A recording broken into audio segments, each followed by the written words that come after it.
You are looking at purchasing an aircraft, but you can't just seem to find the right one in Canada. So you end up making a decision and look at buying an aircraft from the United States. But then at that point, many questions end up coming to your mind. Such as, how do I import an aircraft into Canada? How do I actually get the aircraft into Canada? And last but not least, how will I even be able to get insurance on the aircraft while it is N-registered until it gets imported and changed to a Canadian registration? Yeah, those are some good questions. So no problem if you don't know the answers, because it's Caleb here from Air 101 and we're going to talk about it. Number 1, importing an aircraft. How do you import an aircraft into Canada? Importing an aircraft may seem like it'd be really difficult, but if you find the right Canadian AME, it can go really smoothly. How so? When you're looking at buying an aircraft in the US, you can have a Canadian AME go over the maintenance records. But make sure that you don't go to someone that doesn't do a lot of imports, as this can make what should be an easy thing go to being a nightmare.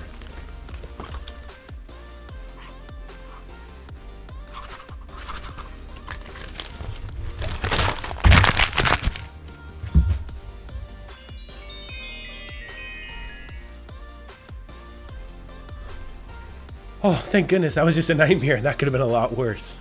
Instead, find someone that has done a lot of imports and knows what they're actually doing. They will know what to look for, and they will know if any supplemental type certificate, or commonly known as an STC, need to be done to meet Transport Canada's regulations. If you need help finding a great AME, then you should call Dale Floyd from Coast Dog Aviation. He definitely will be able to help you out. I put a link to his website in the notes below for Coast Dog Aviation. Also, he wrote an article in 2013 that I have also put in the notes below that gives more information on importing an aircraft into Canada. Along with that, I put the link for Transport Canada's webpage in there too that talks about importing aircraft. But what if you want to buy an experimental aircraft and import it into Canada? Well, I've also put Innovative Wings website link below where you can contact Shane Daly, and he definitely should be able to help you out as well. These are both great companies, and they should definitely be able to help you out and make this process go a lot smoother. Number 2, ferrying the aircraft into Canada. How do you actually get the aircraft into Canada? You can do a couple of things. If the previous owner is okay with it and still has insurance, you can fly the aircraft up with the owner and then complete the bill of sale in Canada.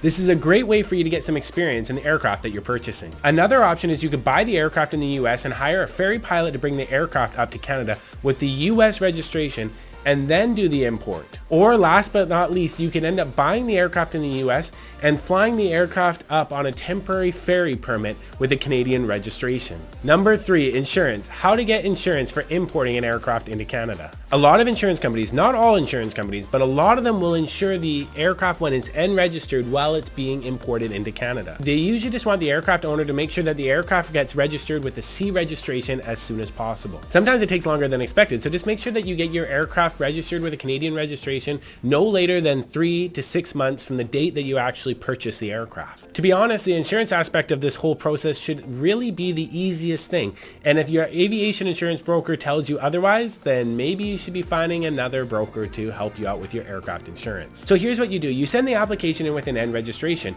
and tell the broker that you're just buying the aircraft and that you'll have a C registration off to them shortly. After you get the quote and you go ahead with the quote, they will bind your aircraft coverage with the N registration and possibly put a CTBA on the certificate of insurance right below the N registration. And once you have the C registration, they will just update the certificate of insurance and remove the N registration off of there. This is a very, very simple process. This is how you get insurance so that you're able to bring your aircraft from the United States up into Canada. Well, hopefully talking through these 3 steps, it helps make the process go a lot smoother when you want to import your aircraft into Canada. And if you learned something, make sure that you give the video a big thumbs up. Now, since you're looking at buying an aircraft, make sure that you watch this video right here that talks about 3 mistakes that people make when purchasing an aircraft. Have fun importing your aircraft, stay safe, and I look forward to seeing you in the next one.